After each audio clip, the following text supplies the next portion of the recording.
이번 시간에는 2022학년도 6월 고2 학력평가 16번에서 20번 지문에 나온 품종보호권에 대해서 공부해 보도록 합시다.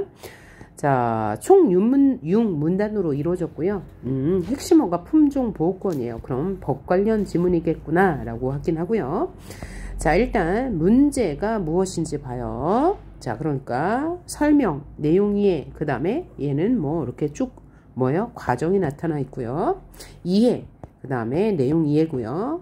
그 다음 9번 사례 적용, 10번 사전적 의미예요. 그러니까 읽으면서 이런 과정이 나온다. 그러면 문제를 먼저 풀고 가야 되고요. 그 다음에 내용 이해도 만약에 읽으면서 지문이 내용이 너무 많아서 나 이거 뭔지 잘 모르겠어 라고 할 때는 지문 읽다가 끊고 가서 해결할 수 있는 거 해결하고 오는 게 훨씬 더 효율적인 방법이라고 했습니다. 자, 그러면 지문 읽어보도록 합니다. 1문단 식물의 품종이란 같은 종류의 식물을 고유한 특징에 따라 나눈 것을 말합니다. 예를 들어 딸기 품종에는 과실이 단단하고 저장성이 좋은 매양, 수확기가 이르고 키우기 쉬운 설향, 당도가 높은 기형과실의 발생이 적은 죽향 등이 있습니다. 뭐에 대한 설명이에요? 식물의 품종, 딸기 품종은 이렇게 세 가지가 있대요 라고 얘기했고요. 품종 개량은 이전 품종이 가진 단점을 보완하고 장점을 더 부각하는 방향으로 이루어진다. 개량이 뭐야? 더 좋게 한다는 뜻이니까 당연하겠죠. 단점은 없애고 장점은 부각해야 되겠죠. 그런데 품종의 개량이 판매 증대로 이어지면 큰 부가가치를 창출한다. 이익이 있다는 얘기죠. 그렇죠. 품종 개량 외에요. 뭔가 부가가치를 창출하기 위해서, 즉 이익을 얻기 위해서 한다라고 이해하시면 되겠죠. 이 문단 풀어봅니다. 자, 그러나 오랜 노력과 경제적 비용을 들여 품종을 개량했는데 다른 사람이 이를 무단으로 사용하면 육성자, 어떤 식물을 기른 사람에게는 적절한 보상이 이루어지지 않게 되죠. 다른 사람이 무단으로 사용하게 되면 노력이 헛수고가 되니까요. 따라서 육성자의 지식재산권을 보호한다. 그럼 지식재산권은 뭐예요? 이 육성자가 품종을 개량한 것에 대한 권리가 되겠네요. 따라서 우리나라는 식물 신품종에 대한 지식재산권을 보호하고 육성자의 식물 품종 개량을 촉진하고 우리나라 종자산업의 발전을 도모하기 위해서 식물 신품종 보호법을 실시한다. 그러면 자, 식물 신품종 보호법을 실시하는 이유 세 가지 나왔습니다. 첫째, 자, 지식재산권 보호. 둘째, 품종 개량 촉진. 셋째, 종자산업의 발전 도모를 위해서 식물 신품종 보호법을 실시한대요. 자, 그러면 핵심어가 뭐가 되겠어요? 식물 신품종 보호법이 되겠네요.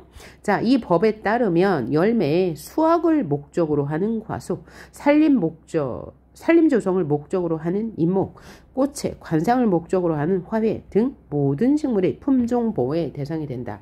자, 이 문장을 읽는 순간 우리는 딱 뭐예요? 과수가 무엇을 목적으로 하는지, 인목이 무엇을 목적으로 하는지, 화훼가 무엇을 목적으로 하는지도 체크해 둬야 되겠네요. 그렇죠? 이것을 분명히 구별하는 문제가 나올 거죠. 왜? 핵심어가 식물 신품종 보호법이기 때문이죠. 이렇게 이해하시고 3문단으로 넘어가 볼게요. 아직까지 그렇게 어려운 내용은 없었어요. 만약 육성자가 자신이 개량한 식물의 품종 보호권을 얻고 싶다면, 즉 뭐 하려면요? 식물을 신품종으로 개량하고 나서 그 품종을 자신의 것으로, 즉 지식재산권을 얻고 싶다면 해야 되는 과정이 있나 봐요. 해야 되는 요건이 있나 봐요. 먼저 해당 품종이 품종보호 요건을 충족하고 있는지를 검토한다. 첫 번째. 그 다음 그 요건에는 신규성, 구별성, 안정성이 있다. 이건 아주 중요하겠죠. 왜요? 핵심어가 식물 품종 보호권인데 이 식물 품종 보호권은 육성자가 자신의 지식재산권을 지키기 위한 건데 자신의 지식재산권을 지키기 위해서는 신규성, 구별성, 안전성이 필요하다고 했으니까요. 그러면 이 각각의 항목들이 뭔지 또 설명해 줄 거예요. 신규성은 해당 품종이 품종보호원 출원일 이전에 일정 기간의 상업적 이용이 없을 때 인정해. 쉽게 말하면 이것은 새로운 품종이어야 해 라는 말이죠. 과수나 잎목의 종자나 수확물은 국내에서 1년 이상, 국외에서 6년 이상일 경우에 6년 이상 신품종이 안 나왔을 경우에는 신규성을 충족한다는 얘기죠. 그 외에 식물의 종자나 수확물은 그럼 앞에서는 뭘 말했어요? 과수나 잎목. 과수나 잎목은 국내에서 1년, 국외에서 6년 이상 상업적 이용이 없는 품목에 대해서 신규성을 인정해 준다는 얘기고 그 외에는 뭐가 포함돼요? 위에서 식물 품종 보호권 대상이 되는 게 과수, 잎목, 화훼라고 했으니까 여기 1년에서 6년에서 빠진 게 뭐예요? 화훼라는 거 가볍게 체크해 주시고 식물의 종자나 수확물은 국내에서 1년 이상, 국외에서 4년 이상. 요게 다르네요. 국외에서만 달라요. 위에 것은 6년 이상이라고 했죠. 요거 이제 구분을 해 두시고 가볍게 그럴 경우에 신규성이 인정된대요. 그럼 두 번째는 구별성에 대해서 설명하겠죠. 구별성은 기존의 품종보호권이 설정된 품종이나 현재 시중의 유통 중인 품종과 확연하게 구별되면 구별성이 인정되는 경우 것이고 안정성은 반복적으로 증식된 후에도 품종의 특성이 변하지 않을 경우 그죠? 그래서 특성이 변하지 않는 것은 안정성이다.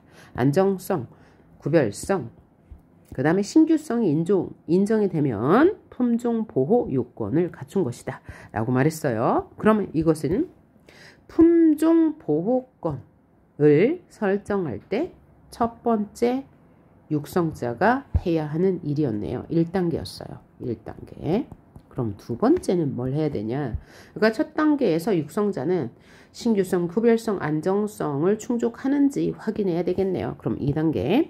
해당 품종이 품종 보호 요건을 모두 충족한다고 판단했다면 육성자는 품종의 명칭, 품종의 육성 과정에 대한 설명, 품종의 종자, 시료 등을 포함한 출원 서류를 작성하여 조건을 만족하면 출원 서류를 작성하여 담당 기관에 제출해야 한다.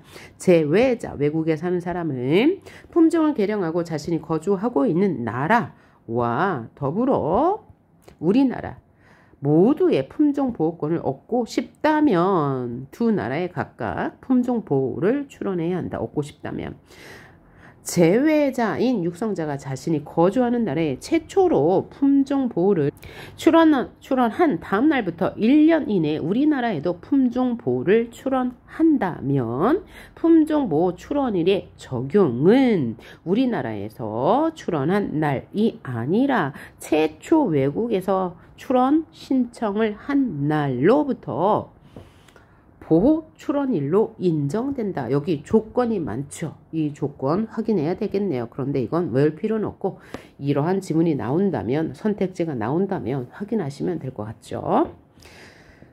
자, 여기까지 3문단까지 읽었는데 나는 이 3문단까지의 내용이 너무 많아. 그래서 좀 복잡해.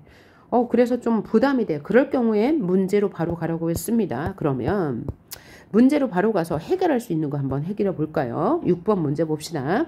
윗글에 대한 설명으로 가장 적절한 것을 골라야 되네요. 문제 1번. 품종보호권의 발전 과정이 아니고 품종보호권을 신청하는 과정. 그래서 지식재산권을 갖고 싶다면 그 과정, 육성자가 신청하고 품종보호권을 인정받는 과정이지 품종보호권의 발전 과정은 아니었죠. 그 다음에 품종보호권에 대한 대립적인 입장이 없었네요. 지금까지. 그 다음 식물 품종보호법이 제정된 배경 있죠. 왜요? 육성자 3가지 있었어요. 육성자의 지식재산권을 보호한다. 나머지 두 가지도 있었고요. 그리고 그 법이 가진 한계에 대해서는 언급하지 않았네요. 그 다음 4번 식물품종보호법의 필요성을 밝혔나요? 밝혔죠. 그 배경이 필요성이죠. 뭐라고 했어요? 지식재산권을 보호해서 종자 산업 발전을 도모한다고 했으니까 맞는 말이고요. 품종보호권의 설정 과정 있죠. 지금 우리 2단계 과정까지 봤죠. 첫 번째 단계는 3가지 요건을 충족하는지 말했고요. 두 번째 단계는 출원 서류를 작성하여서 담당 기관에 제출해야 한다고 말했습니다. 맞는 말. 5번 품종보호권에 대한 사회 문제를 언급하고 사회 문제가 아직까지는 안 나왔는데요. 우리가 지금 4문단까지 읽었잖아요. 자, 이게 확답인지 5, 6문단에 가서 확인하고 답을 체크하는 것이 안전하겠죠. 그렇지만 일단 4번은 맞는 거였습니다. 자, 그 다음 문제 한번 볼까요? 우리가 4문단까지 읽어보고 풀 수 있는 문제를 해결하는 거예요. 윗글에 대한 이해로 적절한 것을 고르라고 했습니다. 적절한 것. 1번 품종보호권의 존속기간이 경과하더라도 이거 지금 풀 수 없네요. 이거 이따 풉시다. 이런 내용을 아직 못 읽었습니다. 그 다음에 이 과정은 우리가 언제 여기 니은까지밖에 안 읽었으니까 요거도 니은까지만 한번 해결해 볼까요? 적절하지 않은 것을 골라라 라고 했습니다. 자, 기억은 품종보호 출원까지 했죠. 자, 그러면 기억, 품종보호권의 설정을 원하는 육성자는 출원서류를 작성하여 담당 기관에 제출하여야 한다고 말했으니까 기억 맞는 말이고요. 그 다음부터는 5, 6문단을 읽고 나서 풀 수 있을 것 같고요. 사례 적용도 다 풀어야지 풀 수 있을 것 같죠. 예, 그러면 5, 6문단 마저 읽고 나머지 문제를 해결해 보도록 하죠. 5문단 품종보호 출원이 접수됐죠. 접수한다고 했죠. 되면 담당 기관은 접수된 출원 내용을 일반인이 볼 수 있도록 품종보호 공보로 홈페이지 등에 일정 기간 공개한다. 출원 품목이 품종보호 요건을 위반하고 있음을 발견한 사람이 있다면 누구든지 이 기관에 이의 신청을 할 수 있다.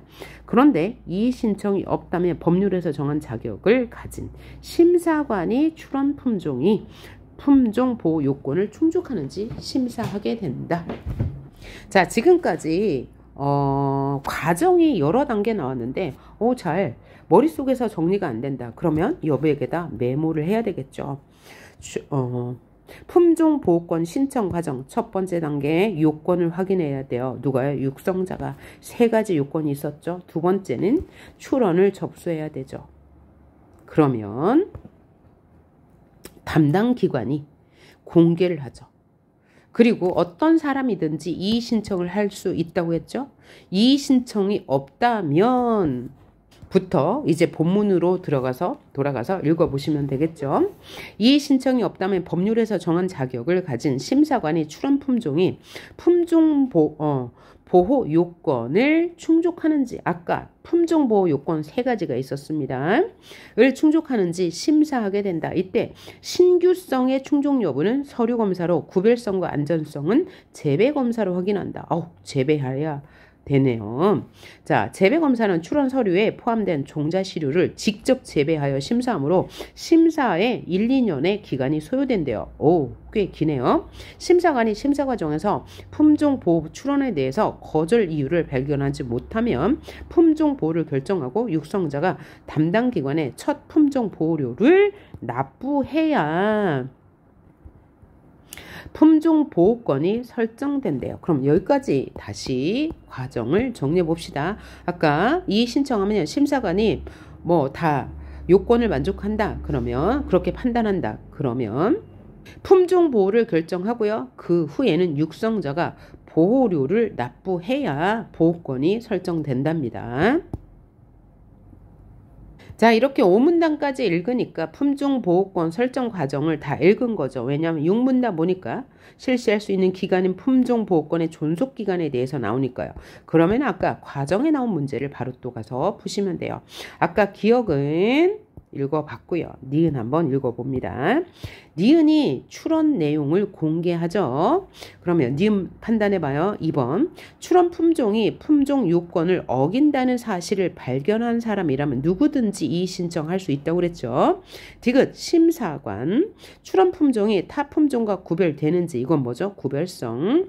자, 요건이 3가지라고 했어요. 반복 중식 후에도 특별한 변화가 없는지 이건 안전성이라고 했죠. 않는지는 재배 심사로 판단한다고 그랬죠. 그리고 신규성은 서류 검사로 한다고 했으니까 맞는 말이 될 거고요.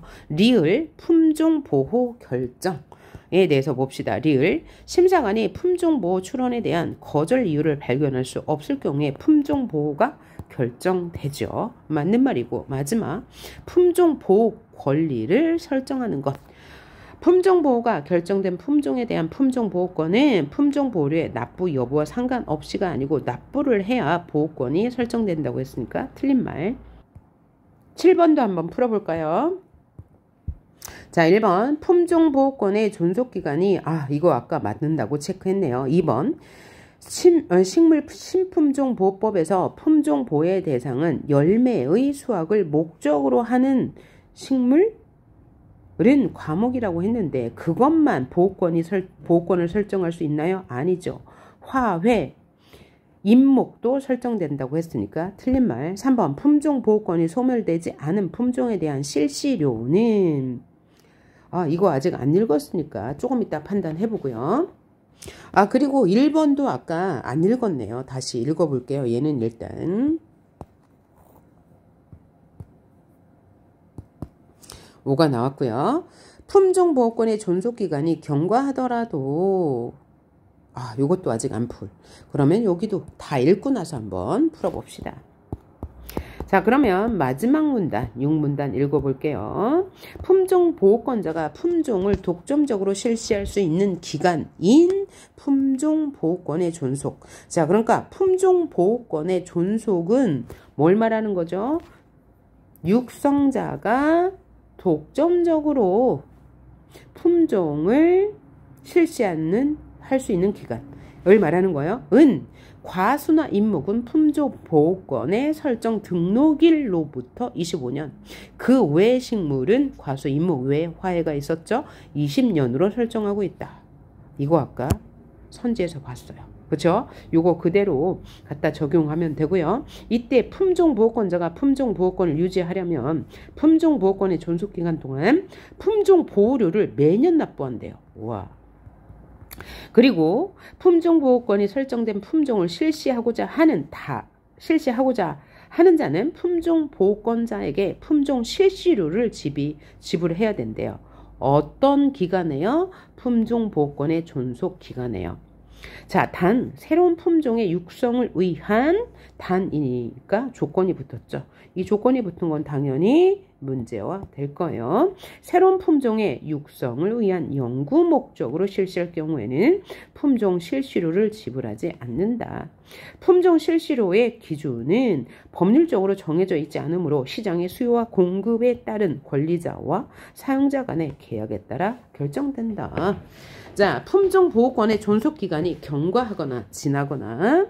자, 아까 존속기간 얘기했죠. 품종보호권의 존속기간 중일지라도 품종보호권자가 정해진 기한까지 품종보호료를 납부하지 않으면 품종보호권이 소멸된다.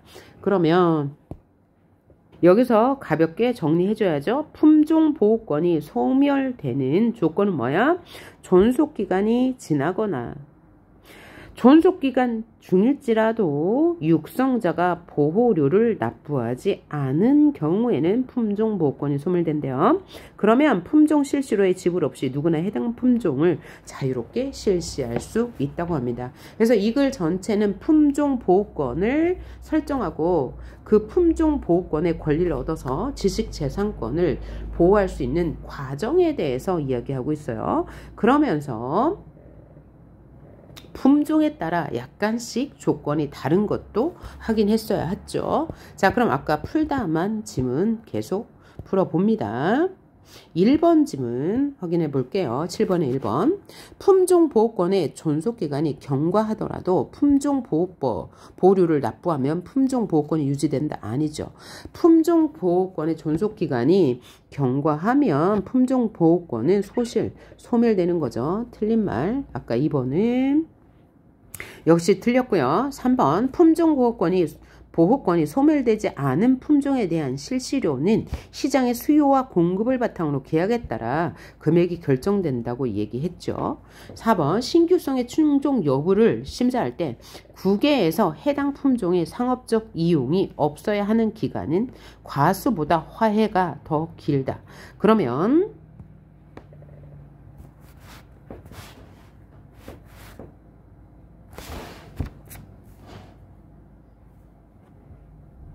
3분단에 가서 바로 확인하면 되죠. 자, 신규성을 충족하는지를 심사할 때 국외에 해당하는 품종의 상업적 이용이 없어야 하는 기간은 과수는 몇 년? 6년. 화해는 몇 년이라고 그랬어요? 4년이라고 했죠. 따라서 화해가 더 기네요. 틀린 거. 5번 선지. 제외자가 품종을 개량하여 거주하는 나라의 품종보호권을 설정하면 우리나라의 품종보호권을 신청하지 않아도 된다? 아니다. 우리나라에도 1년 이내에 신청해야 우리나라에서도 품종보호권이 인정된다라고 했죠. 자, 그러면 다음 문제. 사례에 적용하는 문제. 풀어볼게요. 윗글을 바탕으로 보기를 이해한 내용으로 적절하지 않은 것을 골라야 하는 문제네요. 사례 1을. 자, 그러면 사례 1을 보고 바로 사례 1에 대한 선지로 가면 되겠죠. 외국에 살고 있는 갑은 제외자예요. 장미꽃의 품종 중 하나, 장미꽃은 뭐죠? 화훼에 해당한다는 거 일단 체크해 놔야 되고요. 갑은 A에 대한 최초의 품종 보호를 자신이 거주하는 나라에 자신이 거주하는 나라는 외국이겠죠. 2000년 1월 1일에 출원하였고 우리나라에는 5월 1일 그러니까 1년 이내에 우리나라에도 출원해서 나머지 조건이 충족된다면 보호받을 수 있겠네요. 그리고 우리나라에서 A의 품종보호권은 갑이 2022년 1월부터 현재까지 유지하고 있죠. 왜요? 출원한 건 2000년, 그 다음에 보호권은 2022년부터 발행이 된 이유는 그간에 뭐 했어요? 재배 심사하는데 1, 2년 걸린다고 했으니까요. 심사기간이 걸렸겠구나 라고 생각하시면 되고 그럼 사례 1에 대한 판단을 한번 해볼게요. 1번 사례 1에서 갑은 2000년 5월 1일에 우리나라에 품종보호권을 출원하였지만 여기까지 맞고요. A의 품종보호 출원일은 2000년 1월 1일 최초로 출원한 날짜로부터 적용된다고 얘기했죠. 맞는 말. 그 다음 사례 1에 대한 문제가 또 있을까요? 자, 여기 사례 1에 대한 문제 선지 4번. 심사관의 서류 심사를 통해 사례 1의 A와 사례 2는 조금 이따 보고요. B가 모두 신규성을 충족하고 있음이 인정되었다. 자, 일단 A만 판단해 본다면 신규성, 안전성, 구별성이라는 요건을 만족하면 보호권이 설정되니까 여기 보기에서 보호권을 유지하고 있겠죠. 일단 A는 맞는 말이 되겠어요. B는 좀 이따 판단해 보고요. 그 다음 5번 품종 보호료를 앞으로도 매년 납부한다고 할 때 보호료 매년 납부해야 되죠. 품종 보호권자가 보호 품종을 독점적으로 실시하는 기간은 사례 1의 A가 사례 2 그러면 봐야 되겠네요.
연구를 목적으로 하는 경우에는 실시료를 내지 않아도 된다고 했으므로 맞는 말.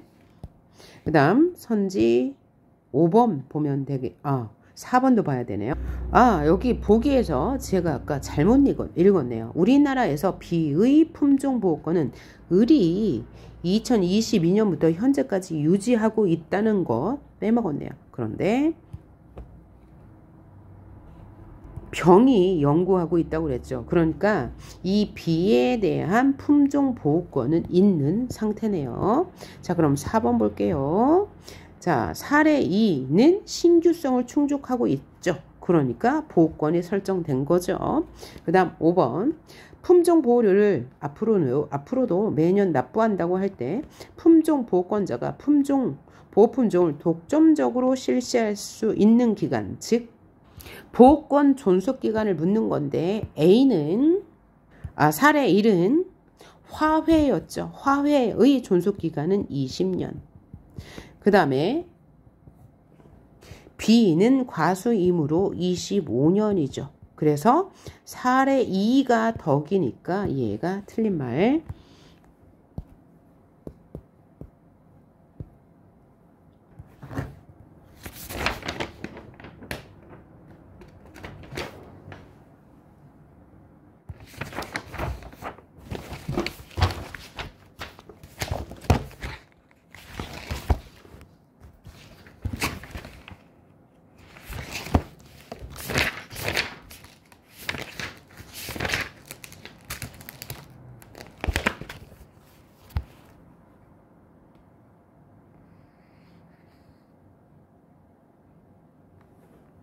다음 시간에 과학지문 함께 공부해 보도록 합시다.